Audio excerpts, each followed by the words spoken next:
Staying in my own lane helped my revenues grow. So this past weekend, I learned that I needed to stay in my own lane.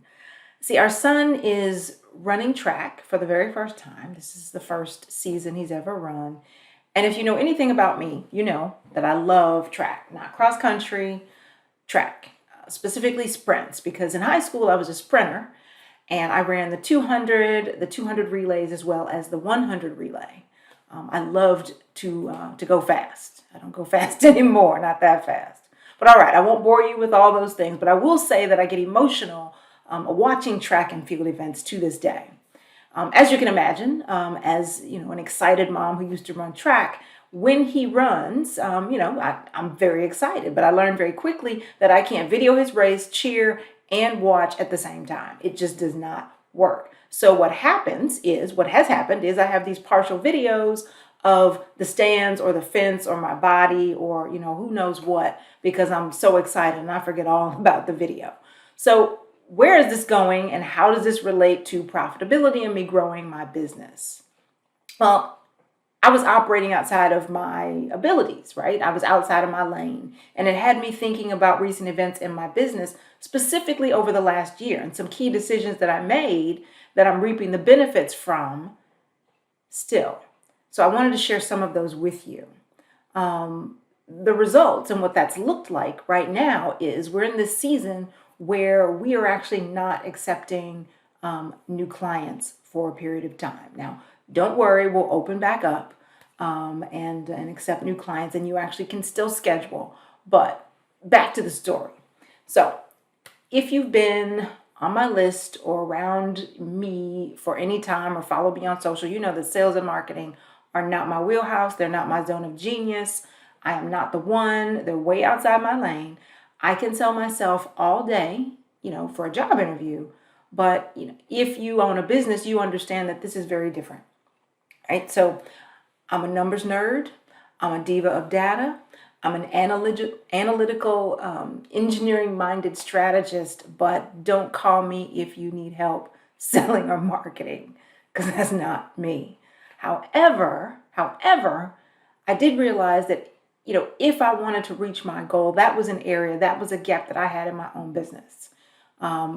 People have to know and be reminded that you exist. Your process needs to make it easy for people to learn about you and be able to give you money easily. We help with that part in our services. But all of it also needs to be done in a way that works for you, the owner, in terms of who you are and what works for you and your personality. And even though I'm always constantly iterating and trying new things, because that's the way of entrepreneurship, this is an area where I recognize it's a gap. And quite honestly, because I know that many entrepreneurs, when you ask them what their biggest challenge is, a lot of them say, I don't have enough clients. I don't have enough people. And that may or may not be the issue, and we'll get into that later. But as part of National Small Business Week, I'm highlighting some of the small businesses that have been, instrumental in helping me, grow this business to where we are, and over the last 12 months, really, over the last 12 months, to the point where we're actually, pushing people away. Because I know that even though you're passionate about what you do, even though, you may be great at what you do, even though your product or service may be awesome, the fact remains that, of course, there are all these other cylinders that you need to be firing on in order to ultimately see success, right? If nobody knows you exist, they can't buy. If you're not available where people can actually get it, that whether that means on the shelf for a physical product, right? They can't buy. If people don't really understand the offering, it's not going to work out. So there's all these other things, obviously, that need to be in place. So the first thing that I invested in, and I've talked about this a little bit before, was marketing. Now, nothing too fancy, because my business pocketbook, was not ready for that yet. So I stayed in my lane financially, being aware of what I could afford and what I couldn't, but I needed to do enough to be consistent. And as I previously mentioned, Vava Virtual Assistants. A few weeks ago, I did an interview with one of the co-founders, and she actually shared in the blog conversation, she shared some really good tips for anyone looking to add virtual assistants to their organization, or if you have virtual assistants. So I'll share the link for that below, so that you can take advantage of that and read that article, because it's really, really good. There were some points that I took extra note on as well, even though I work with them. But the next thing I invested in was sales.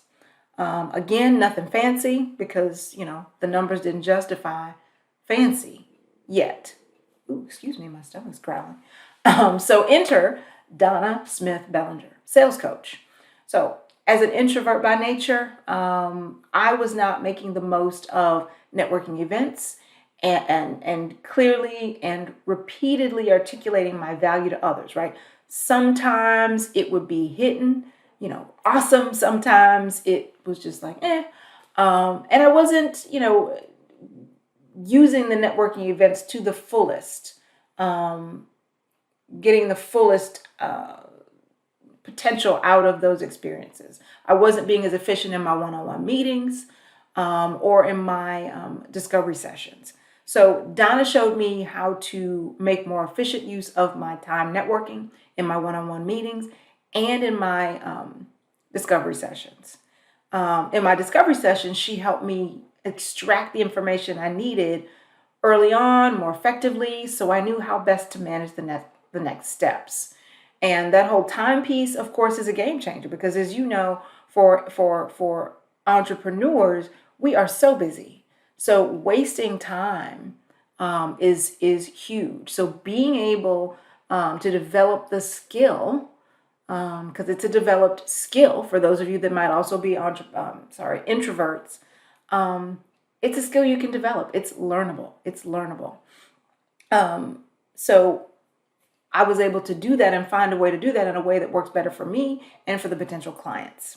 She showed me how to clearly, concisely, and repeatedly articulate my value to others, which, is gold.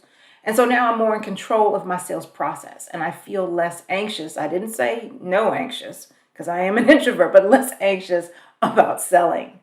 But the control, the increased efficiency, the preparedness has resulted in more conversations than I ever even knew possible in a month. And you're probably like, so what, more conversations? But it's also resulted in a higher close rate. So first of all, before I go any further, I want to just pause and challenge anybody who's listening to support a small business during National Small Business Week. So this could either look like, obviously, patronizing a small business. It could look like sharing your experience, right, with a small business.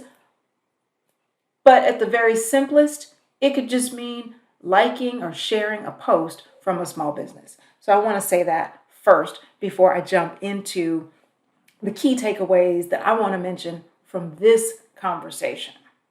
So the key takeaway is really to stay in your own lane. That staying in your own lane can actually make you more money and make you more profitable. But it starts with doing an honest assessment of where you are and what you lack, what you're good at and what you're not.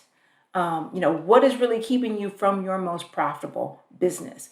Is it really that you don't have enough clients and customers, or is it actually your pricing, right? Is it that you've been commingling your funds? Is it your spending? Is it rising prices? Is it money leaks?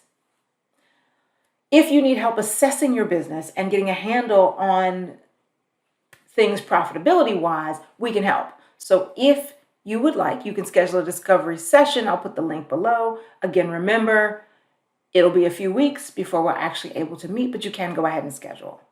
And if you want to learn more profitable strategies for your business, you definitely need to get a copy of my free guide. Now, it's going to help you not only build a better business, but also save you money. So check it out here. It's 5 of the things that you must do if you want to increase your profits. And these are 5 things that I see small businesses consistently do incorrectly. And I tell you what you do within this guide. I tell you how to fix them. So that's all for now. Stay profitable.